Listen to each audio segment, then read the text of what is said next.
To JDK டிவியின் doctors time. So இன்றைக்கும் என்னுடைய நிறைய கேள்விகளுக்கு பதிலளிக்க வந்திருக்காங்க doctor Kathleen Nirmalkumar from Joseph Bethel nursing home, Tirunelveli town. வணக்கம் டாக்டர். வணக்கம். So thank you so much for being my guest today. Welcome. And ரொம்ப நாளாக நம்மளுடைய பிளான் இல்லையா இந்த ப்ரோக்ராம்க்கு? ஆமாம். ஸோ உங்களுடைய பிஸி ஷெட்யூல். தெய்வ சித்தம். S, definitely. ஸோ இன்றைக்கு நான் நிறைய கேள்வி வச்சுருக்கேன். ஓகே. ஒரு இம்பார்ட்டன்ட் சப்ஜெக்ட், அதாவது இன்ஃபர்டிலிட்டி, குழந்தையின்மை. இப்போ ரொம்ப காமனாக இருக்கு இல்லையா? இதை குறித்து எல்லாருக்குமே தெரியும் நிறைய விஷயங்கள். ஆனாலும் எனக்கு இருக்கக்கூடிய நிறைய கேள்விகளோடு நான் ரெடியாக இருக்கேன். நீங்கள் ஆன்சர் சொல்ல ரெடியாக இருக்கீங்களா? Of course. Because you're specialist in that area இல்லையா? எத்தனையோ டெலிவரிஸ் பார்த்துருப்பீங்க உங்கள் லைஃப்பில். Yeah. So my first question is, இந்த இன்ஃபர்டிலிட்டி அப்படிங்கிறது, இந்த குழந்தையின்மை, அதில் இருக்கக்கூடிய பிரச்சனைகள், இதெல்லாம் ஒரு க்யூரபிளா இல்லைன்னா க்யூர் பண்ண முடியாத ஒரு பிரச்சனையா? டெஃபினட்டாக ஏதாவது ஒரு ப்ராப்ளம் இருந்ததுன்னா there is a solution. So என்ன ப்ராப்ளம் இருந்தாலும் ஒரு சொல்யூஷன் இருக்குது.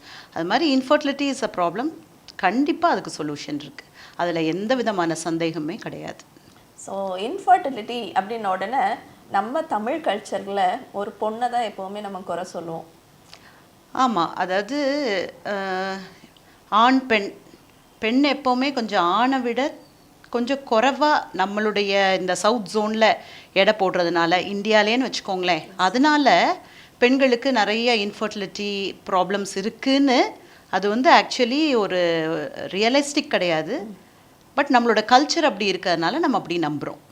ஆண்களுக்கும் பிரச்சனை இருக்குமா? ஆண்கள்னாலையும் டெஃபினட்டாக. அதாவது இன்ஃபர்டிலிட்டி, இப்போ குழந்தையின்மைன்னு பார்த்தோம் அப்படின்னா போத் மென் அண்ட் விமன், அதாவது ஆம்பளையும் ஒரு பெண்ணும் வந்து ஈக்குவலாக வந்து அவங்க இன்ஃபர்டிலிட்டிக்கு ஒரு ரீசனாக இருக்காங்க. கணக்கு சொல்லுது 30% மேல் இன்ஃபர்டிலிட்டி, 30% ஃபீமேல் இன்ஃபர்டிலிட்டி. அதே மாதிரி ரெண்டு பேரும் சேர்ந்து ஒரு 30% காசஸ் இருக்குது. காசே இல்லாமல், ரீசனே இல்லாமல் குழந்தையின்மை ஒரு 10% இருக்குன்னு நிறைய ஸ்டடீஸ் சொல்கிறாங்க. இப்போ அந்த காலத்தில் பார்த்தீங்கன்னா நம்மளுடைய பேரண்ட்ஸ், நம்மளுடைய பாட்டிமாரெலாம் 10-12 சில்ட்ரன் சாதாரணமாக இட் ஹேப்பன். ஆனால் இன்னைக்கு வந்துட்டு அந்த கேப்பு எல்லாமே கொஞ்சம் கூட தான் போகுது. முன்னாடி காலத்துல வந்து குழந்தை இன்மைங்கிறது பிரச்சனை இல்லை, குழந்தை பிறந்துட்டே இருக்கு, அந்த ஃபேமிலி பிளானிங் எப்படி அப்படிங்கறது தான் பேசியிருப்பாங்க. ஆனா இன்னைக்கு வந்து why it has changed? அதே பெண்கள் தானே, சேம் women தானே, why? பாருங்க, அன்னைக்கு மாதிரி இன்னைக்கு நம்ம இல்லை.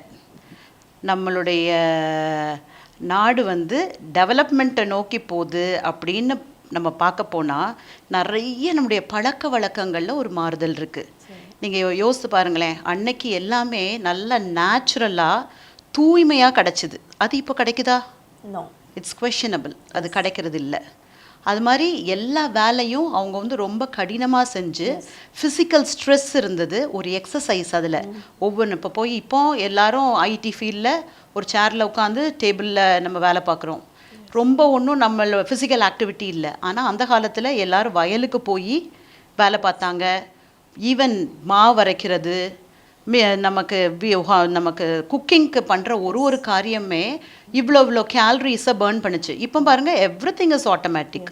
ஸோ நம்மளுடைய எக்ஸசைஸு, நம்மளுடைய அந்த ஃபிசிக்கல் ஆக்டிவிட்டி வந்து கம்மியாக இருக்குது.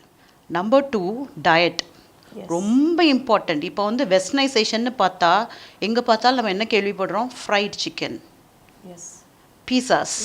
அது மாதிரி அந்த வெஸ்டர்ன் ஃபுட் வந்து பயங்கரமாக, we call it as fast food, அது பயங்கரமாக வந்து பாப்புலராக இருக்குது.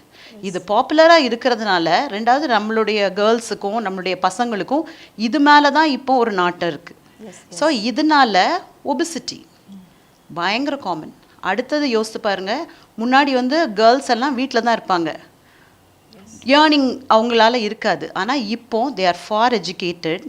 அந்த எஜுகேஷனை தப்புன்னு சொல்லலை, ஆனால் பாருங்கள், ஐடி ஃபீல்டு வந்ததுலேருந்து, இப்போ இந்த கம்ப்யூட்டர் டெக்னாலஜி நமக்கு வளர்ந்ததுலேருந்து அவங்களுடைய working time as as Indian ஸ்டாண்டர்ட்ஸ்க்கு மாத்திரம் அவங்க ஒர்க் பண்ணலை, ஈவன் அமெரிக்கன் பேஸ்ட் கம்பெனியில் அவங்க ஒர்க் பண்ணுறாங்க.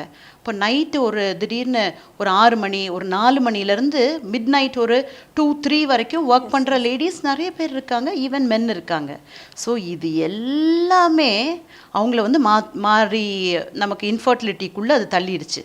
அது மாத்திரம் இல்லை, பொல்யூஷன்னா air pollution, water pollution, noise pollution எல்லாமே அவங்களுக்கு வந்து ஒரு காசஸ் ஃபார் இன்ஃபர்டிலிட்டியாக இன்னைக்கு மாறிட்டே வருது. ஓகே, ஒருவேளை அந்த காலத்தில் 14 இயர்ஸ் 15 இயர்ஸில் கல்யாணம் பண்ணிக்கிட்டாங்க, அதுதான் ரைட்டோ டாக்டர்? ஐயோ, அப்புறம் எதுக்கு சைல்டு மேரேஜ் ஆக்ட்னு ஒன்று வந்தது. ஆக்சுவலி அது ராங். என்னென்னா நம்மளுடைய ரீப்ரொடக்டிவ் சிஸ்டம் வந்து வளர்ச்சி பெற்று அது வந்து ஒரு முதிர்ச்சி நிலையை எப்போ வந்து அடையுதுன்னா டெஃபினட்டாக ஆஃப்டர் 21 இயர்ஸ், அட்லீஸ்ட் 18 இயர்ஸ். அதுதான் வந்து அதனால தான் ஏஜ் ஆஃப் மேரேஜ் லேடிஸ்க்கு வந்து 18 வச்சுருக்காங்க. ஏன்னா அதுக்கு முன்னாடி ஒரு வேளை கல்யாணம் பண்ணி நமக்கு வந்து குழந்தை இருக்குமானால் சில விதமான கேன்சர்ஸ் வந்து அந்த கர்ப்ப வாசல் புற்றுநோய்கள் வந்து ரொம்ப காமனுங்கிறதுக்கு நிறைய ஸ்டடி, அது it is very common in India. Okay, அப்போ நீங்க 21 to 18 சொல்றீங்க இல்லையா? What is the latest age? எந்த ஏஜுக்கு அப்புறம் கல்யாணம் பண்ணிக்கிட்டா அதாவது இந்த வயசுக்குள்ள கல்யாணம் பண்ணாதான் குழந்தையின்மை பிரச்சனை வராம இருக்கும்னு இருக்கும் இல்லையா? அப்படின்னு ஒரு ஏஜ் கிடையாது பார்த்துக்கோங்க. ஆனால் எப்போ வந்து ஃபர்டிலிட்டி நமக்கு கம்மியாகுதுன்னு பார்த்தோன்னா ஃபீமேல்ஸ்க்கு வந்து 30 இயர்ஸ். ஓகே, ஸோ 30 இயர்ஸ்க்கு மேலே இல்லைனா 35லலாம் நம்மளுடைய அந்த கருமுட்டை அப்படின்னு சொல்கிற அந்த சினைப்பையில் உள்ள கருமுட்டை வளர்ச்சி உற்பத்தி வந்து கம்மியாக ஆரம்பிச்சிருது. ஸோ நம்ம வந்து ஒரு 30 இயர்ஸை வந்து நம்ம கட் ஆஃபாக வச்சுக்கிறது வந்து நல்லது. அதாவது நம்மளுடைய கல்ச்சர், நம்மளுடைய இந்த இப்படிப்பட்டதான சூழ்நிலைக்கு. ஓகே, இப்போ நிறைய பேர் வந்து கல்யாணம் ஆன உடனேயே ஃபர்டிலிட்டியை அஃபெக்ட் பண்ணுற மாதிரி இந்த கான்ட்ரசெப்டிவ் பில்ஸ் எடுத்துக்கிறாங்க.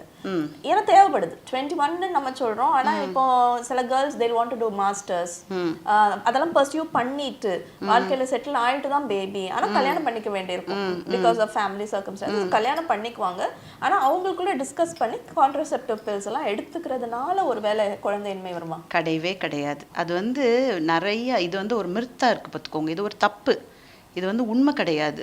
ஆக்சுவலி கான்ட்ரசெப்டிவ் பில்ஸ்னால் ரொம்ப நல்லது. இப்போ நம்ம வந்து ஒரு வேளை அதாவது நிறைய நம்மளுடைய ஊரில் நம்ம பார்க்குறோம் அன்வான்ட் ப்ரெக்னன்சிஸ். டக்குன்னு ப்ரெக்னென்ட் ஆகிட்டு ஃபஸ்ட் ப்ரெக்னன்சிலே வந்து டாக்டர் எனக்கு இந்த ப்ரெக்னன்சி வேண்டான்னு சொல்கிற நிறைய கேர்ள்ஸ் நம்ம பார்த்துட்ருக்கோம். ஸோ இதை தடுக்கிறதுக்கு கான்ட்ரசெப்டிவ் பில் வந்து இட் இஸ் அ பூன். ஆக்சுவலி இது ரொம்ப நல்லதுங்க. இந்த கருத்தடை மாத்திரை வந்து ஆக்சுவலி எவ்வளோ நாள்னாலும் அவங்க யூஸ் பண்ணிக்கலாம். எப்போ அவங்க நிப்பாட்டுறாங்களோ அதுலேருந்து ஒரு 1 to 3 months, மேக்ஸிமம் 6 to 1 yearன்னு வச்சுக்கோங்களேன். அவ்வளோ நாள்லாம் ஆகிறதில்ல, மேக்ஸிமம் ஒரு இது சொல்கிறேன். அதுக்குள்ளே அவங்க நிப்பாட்டினதுக்கப்புறம் தே வில் பிகம் ப்ரெக்னென்ட். அதனால் கான்ட்ரசெப்டிவ் யூஸ்னால இன்ஃபர்டிலிட்டி வருது, அந்த கருத்தடை மாத்திரனால குழந்தையின்மை வருதுங்கிறது வந்து கிடையவே கிடையாது. ஓகே, இப்போ சிலர் வந்துட்டு 30க்கு அப்புறம் தே ஆர் கன்சீவிங். ஸோ 30க்கு அப்புறமே எனக்கு குழந்தை போதும் அப்படிங்கிற டிசிஷன் ரைட்டா ராங்கா? அது வந்து அவங்களுடைய ஃபேமிலி சர்க்கம்ஸ்டன்சஸ், அவங்களுடைய ஃபினான்ஷியல் அதாவது குடும்ப சூழ்நிலை, அவங்களுடைய பொருளாதார வளர்ச்சி, அதுக்கெல்லாம் ஒரு பிளான் பண்ணுறது வந்து தப்பு கிடையாது. ஆனால் ஒருவேளை இப்போ அவங்களுக்கு ஏதாவது ஒரு பிரச்சனை இருக்குதுன்னு வச்சுக்கோங்க. இப்போ ஃபார் எக்ஸாம்பிள் சாக்லேட் சிஸ்ட், எண்டோமெட்ரியோசிஸ்ன்னு நம்ம ஒரு ஒரு ஒரு டிசீஸை வந்து நம்ம வந்து கடந்து வரோன்னு வச்சுக்கோங்களேன். அப்படின்னா என்னென்னா யூட்ரஸ்குள்ளே இருக்கிற அந்த தசையானது ஓவரியிலையோ இல்லைன்னா அந்த யூட்ரஸை விட்டு வெளியவோ இருக்கிற அந்த சூழ்நிலை, இது இப்போ வந்து ரொம்ப காமனாக நாங்கள் பார்த்துட்ருக்கோம். இந்த மாதிரி பிரச்சனை ஒருவேளை கல்யாணத்துக்கு முன்னாடியோ இல்லைனா கல்யாணத்துக்கு அப்புறமோ நம்ம வந்து டயக்னோஸ் பண்ணோம் அப்படின்னா இயர்லியர் த பெஸ்ட். அப்போ ஏதாவது ஒரு பிரச்சனை இருக்குது, அதுக்கு தக்கன ரிஸ்க் பெனிஃபிட் ரேஷியோ அவங்கள வந்து நிறுத்து பார்க்கணும். நமக்கு நல்லதா எல்லாமே நார்மலாக இருக்குது, ஓகே தே கேன் பிளான். ஆனால் ஏதோ ஒரு பிரச்சனை இருக்குது, இயர்லியர் த பெஸ்ட். ஓகே, நம்ம இப்போ ஏஜ் அப்படிங்கிறப்போ பெண்களோட ஏஜ் பேசணும். ஆண்களுக்குன்னு எதுவும் வயது இருக்கா? டெஃபினட்டாக இப்போ நமக்கு எப்படி 30 to 35 இயர்ஸ் பெண்களுக்கு சொல்கிறோமோ அவங்களுக்கு கொஞ்சம் ரிலாக்ஸேஷன் 40 to 45 இயர்ஸ். அதுக்கப்புறம் எக்ஸ்ட்ரீ நம்மளுடைய நிறையா ஸ்டடீஸ் சொல்லுது there is a reduction in செமனோட வால்யூமில், அதாவது எவ்வளோ அமௌண்ட்டோ அதோட நீந்திரத்தன்மை, மோட்டிலிட்டி, பின்ன மார்ஃபாலஜி, அதோட தன்மைகள்லையே there is a difference அப்படின்னு ப்ரூவ்ட் ஸ்டடீஸ் இருக்குது. ஸோ 45க்கு மேலே there might be reduction. Okay, இப்போ குழந்தையின்மைக்கு பொதுவாக என்னென்ன காரணங்கள் doctor? Male and female infertility ரெண்டுமே தனித்தனி இது பார்த்துக்கோங்க. ஃபீமேல் காசஸ் அப்படின்னு பார்த்தா முதல்ல இந்த ஃபர்டிலிட்டிங்கிறது வந்து ஆண்டவர் வந்து படைத்த ஒரு பெரிய ஒரு காம்ப்ளெக்ஸ் ஃபினாமினன். அதை நம்ம நினச்சி பார்த்தோன்னா ஆண்டவருடைய எவ்வளோ பெரிய ஞானத்தில் ஆண்டவர் நம்மளை உருவாக்கியிருக்கிறாருங்கிறது தெரியுது. அதாவது நம்மளுடைய நார்மல் பெண்களுக்குரிய ரீப்ரொடக்டிவ் சிஸ்டம், அது அவங்களுக்குரிய ரீப்ரொடக்டிவ் சிஸ்டம் பார்த்தா நார்மலாக நமக்கு யூட்ரஸ் இருக்குது. இது வந்து யூட்ரஸோட வாய், we call it as cervix. இது வந்து கருமுட்டை பை, ஓவரி, டியூப்ஸ். ஸோ ஆக்சுவலி நமக்கு வந்து செக்ஷுவல் கான்டாக்ட் இருக்கும்போது ஸ்பெர்ம் வந்து இந்த இடத்துல வந்து ரிலீஸ் ஆகுது. இங்கேருந்து அந்த ஸ்பெர்ம் வந்து யூட்ரஸ்குள்ளே என்ட்ரி ஆகி அது இப்படியே இந்த டியூப் வழியாக டியூப்பில் வந்து நிற்கிது. அதே சமயத்தில் ஓவரி என்று சொல்கிற அந்த சினைப்பையிலிருந்து கருமுட்டை உண்டாகி இந்த ஃபெலோப்பியன் டியூப்னு சொல்கிற இந்த டியூப் வழியாக நேராக ரெண்டும் இந்த டியூப்பில் மீட் பண்ணி இங்கே தான் ஃபர்டிலைசேஷன், அதாவது ஆணும் பெண் விந்துகள் ரெண்டும் இணைஞ்சு குழந்தை, அதாவது எம்ப்ரியோ, ஒரு கரு உண்டாகிறது வந்து இந்த டியூப்பில். பின்ன இந்த டியூப்லேருந்து உண்டாகி திருப்பி அது மாறி ரிவர்ஸில் போய் இட் கெட்ஸ் இம்ப்ளான்டட், அதாவது யூட்ரஸில் போய் அது ஒரு இம்ப்ளான்டேஷன் உள்ளே போய் அதை ஒட்டிக்குது அந்த யூட்ரஸில். அப்புறம் பின்ன அதிலிருந்து அது வளர ஆரம்பிக்குது. இதுதான் நார்மல் செக்ஷுவல் கான்டாக்டில் நடக்கிற விஷயங்கள் ப்ளஸ் ஃபர்டிலைசேஷன், கரு உண்டாகிறது, பின்ன அது போய் யூட்ரஸில் போய் தங்குறது. இப்போ நம்ம காசஸ் ஃபார் ஃபீமேல் இன்ஃபர்டிலிட்டி அப்படின்னு பார்த்தோம் அப்படின்னா இங்கே பின்ன பேக்லேருந்து பார்ப்போம். ஒன்று நம்பர் 1 ஓவரி. ஓவரியில் பிரச்சனை. இப்போ ஓவரியில் என்ன பிரச்சனை உண்டாகலாம்? ஓவரியில் மாதம் நார்மலாக ஒரு பெண்ணுக்கு ஒரு கருமுட்டை ரிலீஸ் ஆகணும். இது வந்து நார்மலாக நடக்கக்கூடிய காரியங்கள். சில பெண்களுக்கு அந்த ஓவுலேஷன் நடக்கிறதில்ல. யாருக்கெல்லாம் நடக்கிறதில்ல? காமனஸ்ட் கேட்குறோம், நீர்க்கட்டி எங்கே பார்த்தாலும் நீர்க்கட்டி. அந்த நீர்க்கட்டி இருக்கிறவங்களுக்கு முக்கால்வாசி நேரம் ஓவுலேஷன் நடக்கிறதில்ல, இல்லைன்னா தவறான கொஞ்சம் லேட்டான டிலேடு ஓவுலேஷன் நடக்குது. ஒரு லேடிக்கு மாதம் ஒரு கருமுட்டை உண்டாச்சுதுன்னா ஒரு வருஷத்துக்கு 12 கருமுட்டை உண்டாகும்னு ஒரு கணக்குன்னு வச்சுக்கோங்களேன். இந்த மாதிரி பாலிசிஸ்டிக் ஓவரி இருக்கிறவங்களுக்கு பீரியட்ஸே நார்மலாக இருந்தாலும் ஓவுலேஷன் நடக்காமல் இருக்கும். 1 or 2 டைம்ஸ் தான் ஓவுலேஷன் அந்த ஹோல் இயருமே நடக்கலாம். சிலப்போ நடக்காமலே இருக்கலாம். அது மாதிரி ஆனோவுலேஷனும் இருக்கலாம். ரெண்டாவது ப்ரீமெச்சூர் ஓவேரியன் ஃபெயிலியர்னு சொல்லுவோம். அந்த ஹார்மோனல் இம்பேலன்சஸ் இருக்கிறதுனால ஓவுலேஷன் நடக்கிறது கிடையாது. இல்லை ரெசிஸ்டன்ட் ஓவரி. சில ஓவரி வந்து என்னதான் இருந்தாலும் கருமுட்டையே உண்டாகாது. ஏஜ்னால் உள்ள காரணங்களாக இருக்கலாம். நம்பர் 2 வந்து இந்த டியூபில் உள்ள பிரச்சனை. டியூபில் என்ன பிரச்சனைலாம் உண்டாகலாம்? Commonest infection. நம்ம ஊரில் டிபி இதெல்லாம் பார்க்குறோம். நிறைய செக்ஷுவலி டிரான்ஸ்மிட்டட் டிசீசஸ். இதனால் பர்சனல் ஹைஜீன், அதாவது சுத்தம் இல்லை. ஈஸியாக நமக்கு பெண்களுக்கு வந்து tract will be open. Genital tract, நம்மளுடைய கீழே உள்ள பகுதிகள், பெண்களுக்குரிய அந்த மறைவான பகுதியெல்லாம் ஓப்பனாக இருக்குது. எனி இன்ஃபெக்ஷன் டபார்னு நமக்கு யூரினரி ட்ராக்ட் இன்ஃபெக்ஷன் வந்த மாதிரி இருக்கும், டக்குன்னு வந்துடும், அதில் பிரச்சனை வந்துடும். அப்படி வரும்போது இந்த டியூப்ஸ் வந்து இது பயங்கரமாக, அதாவது ரொம்ப எளிதான முறையில் இட் கெட்ஸ் அஃபெக்டட். ரெண்டாவது post delivery, post abortion, even அபார்ஷனுக்கு அப்புறமே இதில் பிரச்சனைகள் உண்டாகலாம். ஸோ அந்த மாதிரி ஏதாவது ஒரு சின்ன ப்ராப்ளம் உண்டாகும் போது இந்த டியூப்ஸ் வந்து அஃபெக்ட் ஆயிடுது.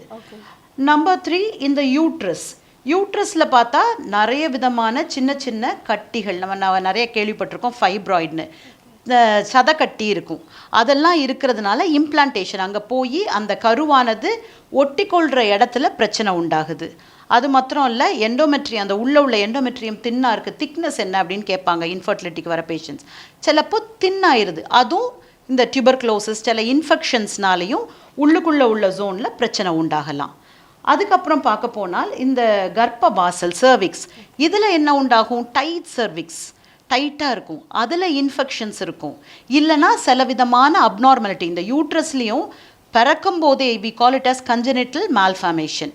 உண்டாகும் பொழுதே பிறவியிலேயே அந்த யூட்ரஸில் வெவ்வேறு அதை தான் நார்மல் ஷேப் இப்படிலாம் இருக்கிறத விட்டுட்டு நிறையா இதிலருந்து நிறைய மாற்றங்களில் டபுள் யூட்ரஸ்ஸு, இதில் செப்டம், அந்த மாதிரிலாம் நிறைய காரியங்கள் இருக்குது. அந்த மாதிரி உண்டாகிறதுனாலையும் அந்த இன்ஃபர்டிலிட்டி உண்டாகுது. அதுக்கப்புறம் பார்க்க போனால் இந்த சைடில் உள்ள இந்த பெரிட்டோனியல் ஃபேக்டர்ஸ்ன்னு நம்ம சொல்லுவோம். அதாவது கர்ப்பப்பை பெரிட்டோனியம் நம்மளுடைய அப்டமனுக்குள்ளே இருக்குது. இதுக்கு சுற்றி உள்ள காரியங்கள் காமனஸ்ட் பார்த்தோம் அப்படின்னா அடிஷன்ஸ். இது எதனால் வருது? அடிஷன்ஸ்னால் ஒட்டிக்கிறது, அங்கங்கே போய் ஒட்டிக்கிறது. இது இன்ஃபெக்ஷன், ப்ரீவியஸ் சர்ஜரி. இப்போ நம்ம நிறைய சிசேரியன் பயங்கர காமனாக இருக்குது. ஸோ போஸ்ட் சிசேரியன்லேயும் நிறையா பிரச்சனைகள் வருது. இப்படி பல காரியங்களை சொல்லலாம். இது ஃபீமேல் இன்ஃபர்டிலிட்டியில். So doctor, what about male infertility reasons? Male இன்ஃபர்டிலிட்டிக்கும் அதே மாதிரி நிறைய காசஸ் இருக்குது பார்த்துக்கோங்க.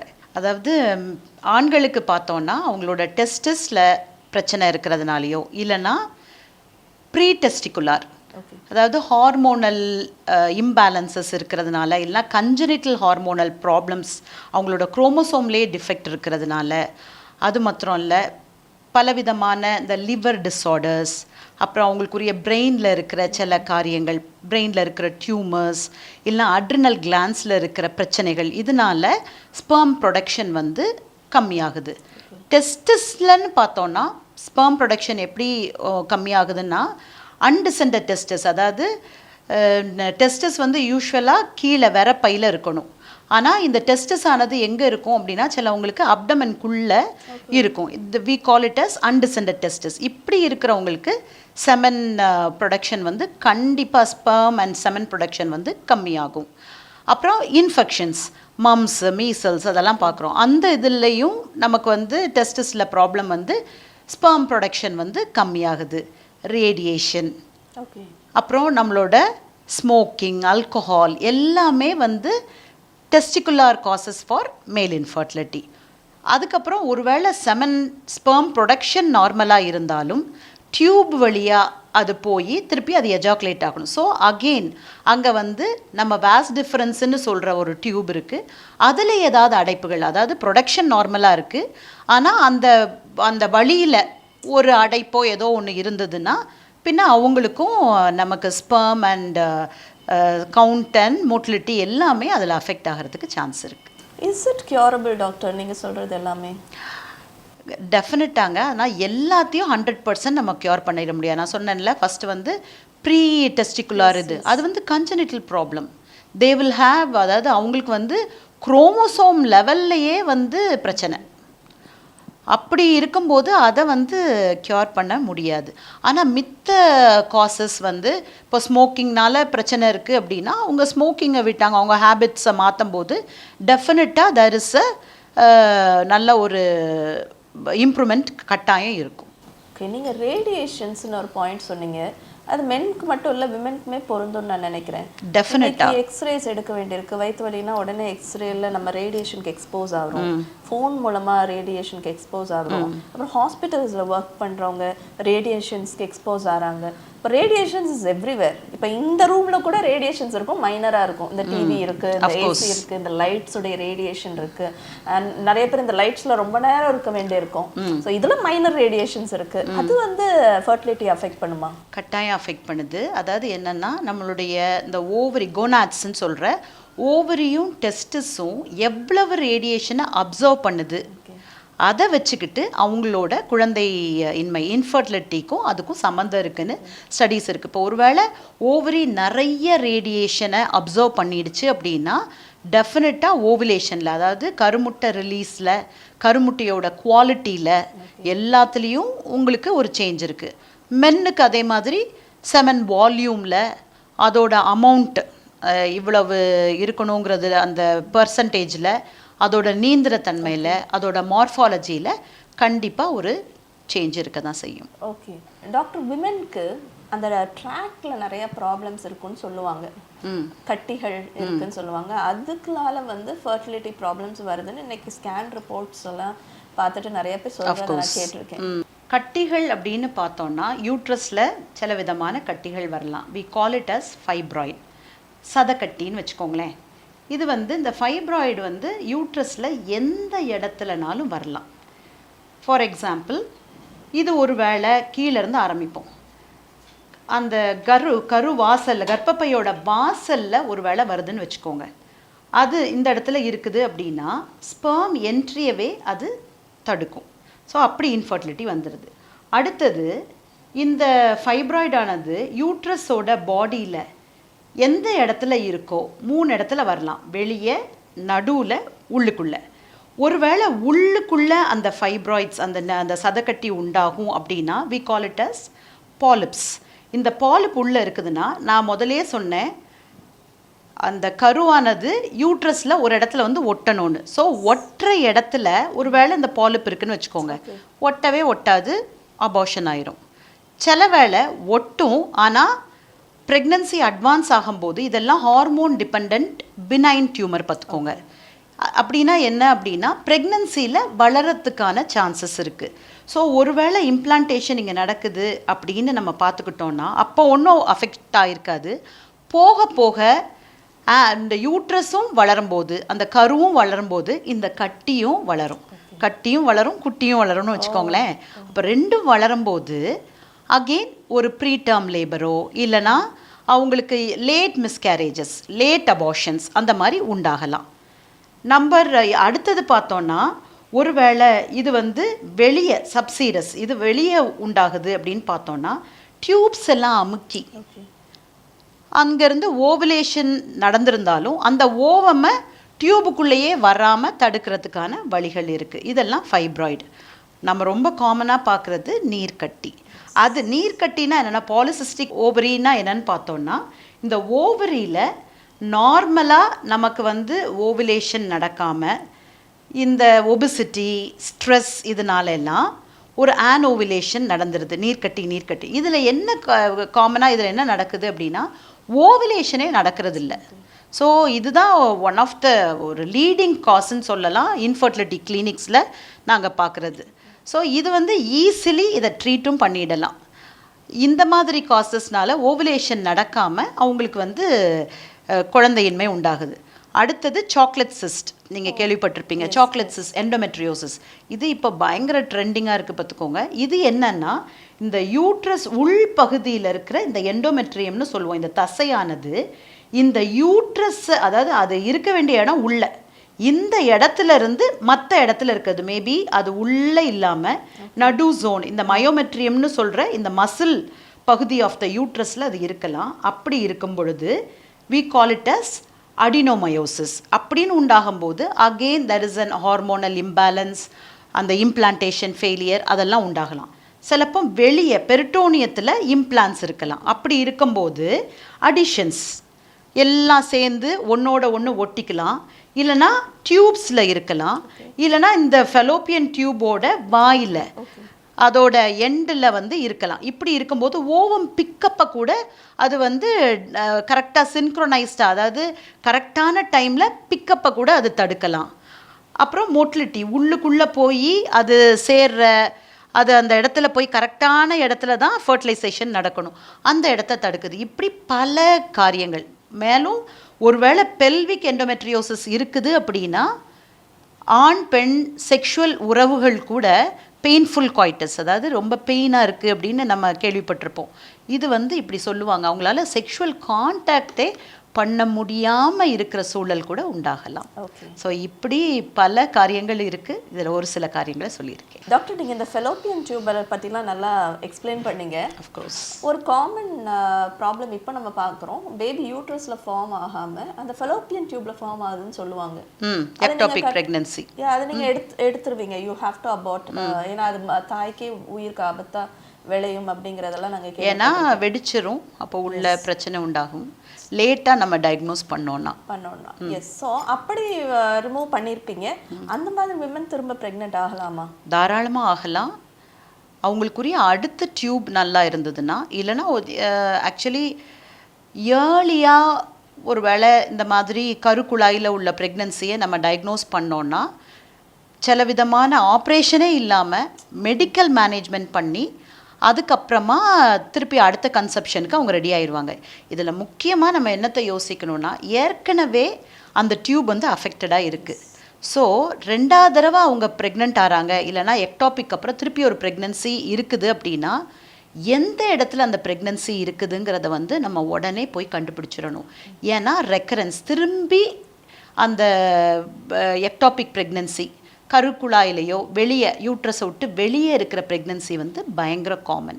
இது எதுக்காக திருப்பி நம்ம ஏர்லியாக கண்டுபிடிக்கணும்னா, ஒன்று வந்து ட்ரீட்மெண்ட் பர்பஸ், ஒரு வெறும் மெடிக்கல் மேனேஜ்மெண்ட் பண்ணி ஒரு இன்ஜெக்ஷன்ஸ் மூலம்லாம் பண்ணி இந்த பிரச்சனையை நம்ம தீர்வுக்கு கொண்டாந்துடலாம். நிறைய விதமான காம்ப்ளிகேஷன்ஸை நம்ம தடுத்துடலாம். ஸோ எங்கே அந்த ப்ரெக்னன்சி இருக்கிறதுன்னு பார்த்துடணும். ஓகே. இப்போ யங் கப்புள்ஸ் பார்த்துட்டு இருப்பாங்க, they will be waiting for a long time, maybe ரொம்ப நாளாக குழந்தைக்காக வெயிட் பண்ணிட்டு இருப்பாங்க. அவங்களுக்கு நீங்கள் என்ன சொல்ல விரும்புகிறீங்க? அதாவது ஒரு வேளை கல்யாணம் ஆகி 1 இயர் ஆயிடுச்சு, ரெகுலர் செக்ஷுவல் ப்ராக்டிஸில் இருக்காங்க அப்படின்னா 1 இயர் முடிஞ்சதுக்கப்புறம் கட்டாயம் யங் பீப்புளாக இருந்தாலும் they should not wait. Number 2, in case ஏற்கனவே பிரச்சனை இருக்குது. இப்போ நம்ம பார்க்குறோம் நீர்க்கட்டியெல்லாம் நிறைய, இப்போ எங்கள் கிளினிக்ஸ்லாம் பார்த்தா 16-17 இயர், ஏன் ஈவன் யங்கா சில்ட்ரன் 10th standard 15 இயர்ஸ் சில்ட்ரனை கூட மென்சுரல் இர்ரெகுலாரிட்டின்னு கூட்டிகிட்டு வராங்க. பாலிசிஸ்டிக் ஓவேரியன் டிசீஸ் நாங்கள் டயக்னோஸ் பண்ணுறோம். இப்படி ஏதாவது ஒரு பிரச்சனை அவங்களுக்கு கல்யாணத்துக்கு முன்னாடியே பார்க்குறாங்க, இல்லைனா கல்யாணத்துக்கு அப்புறம் பார்க்குறாங்க, ப்ராப்ளம் இருக்குது அப்படின்னா நம்ம ஒரு டாக்டரை, ஒரு குழந்தையின்மை ஸ்பெஷலிஸ்ட்டை நம்ம வந்து கன்சல்ட் பண்ணுறது. அதாவது ட்ரீட்மெண்ட் பர்பஸ்க்காகவே நான் சொல்லலை, ஜஸ்ட் ஃபார் அ கவுன்சிலிங். அதுக்காக அவங்க வந்து கண்டிப்பாக பார்க்கணும். நம்ம 2வது இப்போ நம்ம சொன்னால் ஆச்சரியமாக இருக்கும், சிலவங்களுக்கு ப்ராப்பர் செக்ஷுவல் இன்டர்கோர்ஸே தெரிய மாட்டேங்குது. அப்படி ஏதாவது ஒரு டவுட்ஸ் இருந்தாலும் they have to go and seek their consultant. அவங்களோட கன்சல்டண்ட்டை அவங்க போய் பார்க்கணும். 2வது அவங்களுக்கு இப்போ அந்த யங் பீப்புளுக்கு என்ன சொல்கிறேன் அப்படின்னா, இந்த ரீசன்ஸ் ஃபார் இன்ஃபர்டிலிட்டி நம்ம பார்த்தோம், டயட்டு, ஸ்ட்ரெஸ், இதெல்லாம். So eat well, sleep well, stress reduction. அப்போது நல்ல ஹீட் வெல்னா நல்லா சாப்பிட்ணுன்னு சொல்லலை, eat a well balanced diet. அப்போது என்ன, ஃபேட்டை குறைக்கணும், கார்போஹைட்ரேட்டை கொஞ்சம் கம்மியாக்கிக்கணும், ப்ரோட்டீன்ஸை நம்ம நல்லா எல்லாமே ஒரு பேலன்ஸ்டு டயட்டாக வச்சுக்கிட்டு நம்ம வெயிட் போடாதபடி நம்ம பார்த்துக்கணும். அடுத்தது எக்ஸசைஸ், அவங்க ஒழுங்காக ஃபிசிக்கல் ஆக்டிவிட்டி ப்ளஸ் ஒரு மைல்டாக ஒரு வாக்கிங், இல்லைனா ஒரு ஏதாவது ஒரு எக்ஸசைஸ் அவங்களுக்கு கண்டிப்பாக இருக்கணும். அடுத்தது வந்து அவங்களோட ஸ்ட்ரெஸ் லெவல் ரிடக்ஷன். அப்போ ஸ்ட்ரெஸ்ஸை நம்ம எங்கே நமக்கு பிரச்சனை இருக்குது, எதில் பிரச்சனை இருக்குதுன்னு பார்த்துட்டு அந்த ஸ்ட்ரெஸ் லெவலை, மேபி நம்மளோட ஒர்க்கு அந்த மாதிரி இருக்கலாம், இல்லைனா ஃபேமிலியில் இன்ஃபர்டிலிட்டி ப்ரெஷராக இருக்கலாம். நிறைய நம்ம ஊர் சைட்லலாம் வந்து லேட்டாக கல்யாணம் பண்ணிட்டு, இல்லைனா என்னத்தை ரொம்ப காமனாக பார்க்குறோம் அப்படின்னா, சில பிள்ளைங்க படிக்கிறாங்க, ஒரு 29 வரைக்கும் தள்ளி போட்டுறாங்க. இப்போ நீங்கள் கேட்டிங்க இல்லையா, கான்ட்ரசெப்டிவ் பில் யூஸ் பண்ணிவிட்டு விட்ட உடனே தான் எல்லாமே வந்து அவங்களுக்கு இன்ஸ்டண்ட்டாக ஃபாஸ்ட் ஃபுட் மாதிரி எவ்ரிதிங் ஷுட் பி ஃபாஸ்ட் அப்படின்னு நினைக்கிறாங்க. ஆக்சுவலி ஒரு டைம், ஒரு காலகட்டம் கொடுக்கணும். அந்த ஆங்ஸைட்டி லெவலை அவங்க கட்டாயம் அவங்க குறைக்கணும், ஸ்ட்ரெஸ் இல்லாமல். அப்புறம் பாருங்கள், முன்னாலெல்லாம் வந்து கல்யாணம் ஆகி நல்ல ஜாலியாக ஹனிமூன் அங்கங்கே கொஞ்சம் சுற்றி கொஞ்சம் அப்படி ஜாலியாக அவங்க லைஃப்பை என்ஜாய் பண்ணாங்க. இப்போ பார்த்தா ஒர்க்குன்னு அவங்களோட அந்த டே டு டே லைஃபே வந்து ரொம்ப ப்ரெஷரைஸ்டாக இருக்குது. ஜாலியாக அவங்களுடைய லைஃப் ஆண்டு கொடுத்துருக்க இந்த ஒரு நல்ல ஒரு வாழ்க்கையை வந்து சந்தோஷமாக 24 மணி நேரம் குழந்தைன்னு இருக்கிறத விட்டுட்டு தே have to have their life, அதை சந்தோஷமாக ஆண்டு கொடுத்துருக்க அந்த லைஃப்பை வந்து அவங்க சந்தோஷமாக அனுபவிக்கணும். ஒரு ஒழுங்கான, முறையான, ஹைஜீனிக்கான செக்ஷுவல் ப்ராக்டிஸை அவங்க வந்து கடைப்பிடிக்கணும். அடுத்தது வந்து மேபி அவங்க அந்த ஃபேமிலியில் உள்ள இன்டர்ஃபரன்சஸ் வந்து ரொம்ப இல்லாதபடி முக்கியமாக நம்ம பண்ண வேண்டியது ஆண்டு கைகளில் கொடுக்கணும். கர்ப்பத்தின் கனி கர்த்தரால் கிடைக்கும் சுதந்திரம். அவர் என்னைக்கு கொடுக்கணும்னு சித்தம் வச்சிருக்காரோ அன்னைக்கு நமக்கு டெஃபினட்டாக கிடைக்கும். என்ன பிரச்சனைகள் என்ன இருந்தாலும் ஆண்டவர் குறித்த நேரத்தில் கட்டாயம் கொடுப்பார் என்கிற அந்த ஒரு பயங்கரமான அசைக்க முடியாத நம்பிக்கை இருந்ததுன்னா இந்த பிரச்சனைகள்லாம் வரவே வராது. And another thing is prevention is better than cure இல்லையா? Of course. இப்போ விமன் வந்துட்டு அந்த கல்யாணம் ஆனதுக்கு அப்புறமா அவங்க எல்லாத்தையும் ட்ரை பண்றதுக்கு பதிலா விமன் அப்படின்னாவே ஒரு இப்படிதான் நம்ம பாடியை ஹேண்டில் பண்ணணும் அப்படின்னு பெண்கள் அவங்களுடைய கேர்ள்ஸை வளர்க்கும் போதே ஒரு ஹெல்த்தியா வளர்க்குறது இதெல்லாம் இந்த பாயிண்ட்லாம் இருக்கு இல்லையா? அதாவது விமன் வந்து இப்போ நம்ம வந்து விமனை வந்து மென்னை விட கொஞ்சம் நெக்லெக்ட் பண்ணுவோம் வீட்டில். மென்க்கு அதிகமான சாப்பாடு ஹெல்த்தியான ஃபுட் அவங்களுக்கு தான் தேவைப்படும் அப்படின்னு நம்ம நினைப்போம். Because they are big built அப்படின்னு சொல்லிட்டு வீட்லயே தாய்மார்களே ஒரு கேர்ளுக்கு கொடுக்கறத விட அவங்க பையனுக்கு வந்து இன்னும் கொஞ்சம் போர்ஷன் பெட்டரா கிடைக்கும். எல்லாமே கொஞ்சம் ஃபர்ஸ்ட் வந்து மென்க்கு அப்படி கொடுத்துட்டு கேர்ள்ஸ் வந்துட்டு நம்ம செகண்டரியா வைக்கிற பழக்கம் இன்னுமே ஃபேமிலிஸ்ல இருக்கலாம். அண்ட் பெண்களுமே ஈவன் கேர்ள் சில்ட்ரன் அவங்களே சாக்ரிஃபைஸ் பண்ணிடுவாங்க அந்த சின்ன வயசுல இருந்தே. தே சாக்ரிஃபைஸ் த போர்ஷன் எல்லாமே. ஆனா நீங்க சொல்லும் போது பார்க்கும்போது இந்த ஸ்ட்ரெஸ் சொல்லியிருக்கீங்க, டயட், இது எல்லாமே முதலே நீங்க காசஸா சொன்னீங்க. ஸோ நீங்க young கப்பிள்ஸ்க்கு what they should do அப்படின்னு சொன்னீங்க. யங் கேர்ள்ஸ் டீன்ஸ்ல இருந்தே அவங்க உடம்ப அவங்க எப்படி பார்த்துக்கணும்? பாருங்கள், இப்போல்லாம் ஸ்கூல் சில்ட்ரனை நம்ம எடுத்துக்கிட்டோன்னா இந்த நீட்டு அப்படி இப்படின்னு பயங்கர ஸ்ட்ரெஸ்ஸு குழந்தைங்களுக்கு. ரெண்டாவது முன்னாடியெல்லாம் கேம்ஸில் ஸ்போர்ட்ஸில் நிறைய சில்ட்ரன் வில் பி இன்வால்வ். ஆனால் இப்போ எவ்வளோ கேர்ள்ஸ் இருக்காங்க, எல்லாரும் பார்த்தா டியூஷன்ஸ் எல்லாம் நீட் கோச்சிங்க்கும் அவங்க வந்து மற்ற விதமான இதுக்கு தான் ரொம்ப இம்பார்ட்டன்ஸ் கொடுக்குறாங்களே தவிர ஸ்போர்ட்ஸ்க்கும் கேம்ஸ்க்கும் கொடுக்கறதில்ல. ஸோ இந்த ட்ரெண்ட் மாறணும் அப்படின்னா இது பேரண்ட்ஸில் மாறணும். ஏன்னா குழந்தைக்கு ஒரு எக்ஸசைஸ் வந்து ரொம்ப இம்பார்ட்டண்ட். ஸோ நம்ம குழந்தைய ஒரு கொஞ்சம் இந்த பிள்ளைங்க எல்கேஜி யூகேஜி ஒரு ஃபஸ்ட் ஸ்டாண்டர்ட் செகண்ட் ஸ்டாண்டர்ட்லேருந்தே ஸ்போர்ட்ஸில் அவங்க டெய்லி கொஞ்சம் இன்வால்வ் பண்ணிக்கிறது நல்லது. வெறும் மென்டல் எக்ஸசைஸ்க்காக ஸ்கூலுக்கு அனுப்பாமல் ஃபார் ஃபிசிக்கல் ஆக்டிவிட்டியும் இப்போ நிறைய ஸ்கூல்ஸில் எல்லாம் football, basketball, tennis, badminton எல்லாமே வச்சுருக்காங்க. இதெல்லாம் பண்ணுறதுனால முதல்ல அவங்களோட எக்ஸசைஸ் அந்த வே ஆஃப் தேர் லைஃப் ஸ்டைலே வந்து ரைட் ஃப்ரம் தியர் ஸ்கூலே மாறுது. Number 2, healthy diet. அம்மாவும் அப்பாவும் வந்து இல்லை இந்த மாதிரி இந்த ஃப்ரைடு சிக்கனோ இந்த பீஸாஸோ இப்போ எங்கே பார்த்தாலும் அதுதானே ட்ரெண்டு. அப்போ இந்த இதெல்லாம் நல்லதில்லை அப்படின்னு சின்ன வயசுலேயே அவங்கள வந்து இதெல்லாம் சொல்லி சாக்லேட்ஸு இதெல்லாம் ஒரு என்றைக்கோ ஒரு நாள் தட் இஸ் ஓகே.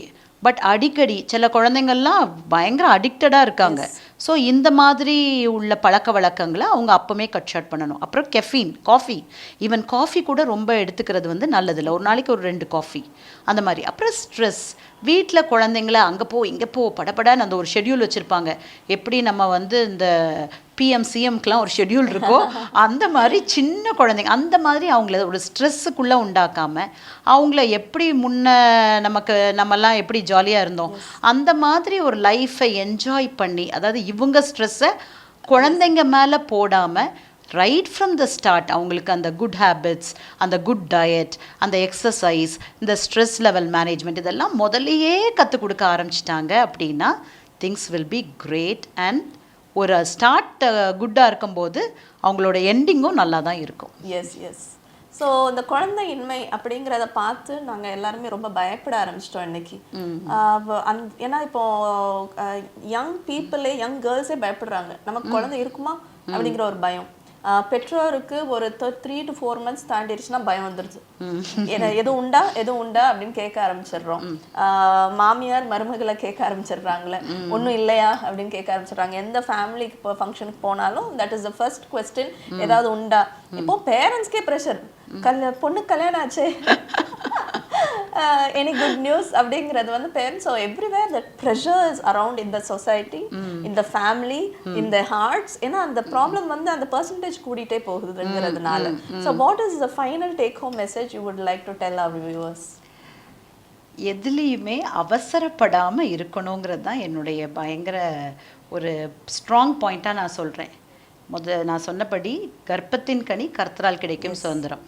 ஸோ நம்ம நினச்சி ஒரு காரியம் வந்து உண்டாக்க போகிறது கிடையாது. ரெண்டாவது குழந்தைங்கிறது வந்து ஒரு உயிர். இந்த உயிரை உண்டாக்குறதும் அவர்தான், உருவாக்குறதும் அவர்தான். ஸோ அவருக்கு தெரியும். முதல்ல அதை தான் நம்ம நினைக்கணும். ரெண்டாவது, நம்ம ஃபேமிலியில் இதெல்லாம் உட்கார்ந்து பேசணும். நமக்கு இப்போது நம்மளுடைய காரியங்கள் எல்லாம் மாமனார் மாமியாரோடவோ இல்லைனா நம்மளுடைய பெற்றோரோடவோ, நம்மளோட ஹஸ்பண்ட், நம்மளோட ஸ்பௌஸ் 2 பேரும் சேர்ந்து பேசி, நம்ம எப்போ நம்ம குழந்தை பிளான்டு ப்ரெக்னன்சியாக எப்போ நம்ம அதுக்கு தயாராகலாம் அப்படிங்கிறத அவங்க இது பண்ணிக்கணும். ரெண்டாவது, ரொம்ப நாள் போச்சுதுன்னா ஒரு டாக்டரை இன்வால்வ் பண்ணி நமக்கு எதுவும் ப்ராப்ளம் இருக்காங்கிறதையும் பார்த்துக்கணும். எல்லாத்தையும் செஞ்சு முடிச்சுட்டு ஃபைனலாக ரிசல்ட்டுக்காக நம்ம அவரை தான் பார்க்கணும். நம்மளை பார்த்துக்கிட்டு டேப்லெட்ஸ் அது இதுன்னு ஒரு ஸ்ட்ரெஸ்க்குள்ளே ரொம்ப முக்கியம். 2 பேருக்கு ஒரே நேரத்தில் கல்யாணம் ஆகுதுன்னு வச்சுக்கோங்க, பக்கத்து பக்கத்து வீட்டில் இருக்காங்க, 2 ஃப்ரெண்ட்ஸ் இருக்காங்க, ஒய்ஃபு நேற்றே ப்ரெக்னென்சி பாசிட்டிவ்ட்டாங்க, நீ என்னைக்குன்னு ஒரு கம்பேரிசன் இருக்கக்கூடாது. ஸோ அவங்கவுங்க லைஃப்பை ஆண்டு கிருபையில் சக்ஸஸ்ஃபுல்லாக ஜாலியாக என்ஜாய் பண்ணி ஸ்ட்ரெஸ் ஃப்ரீ லைஃப்பில் இருந்தாங்க அப்படின்னா திங்ஸ் வில் பி கிரேட்.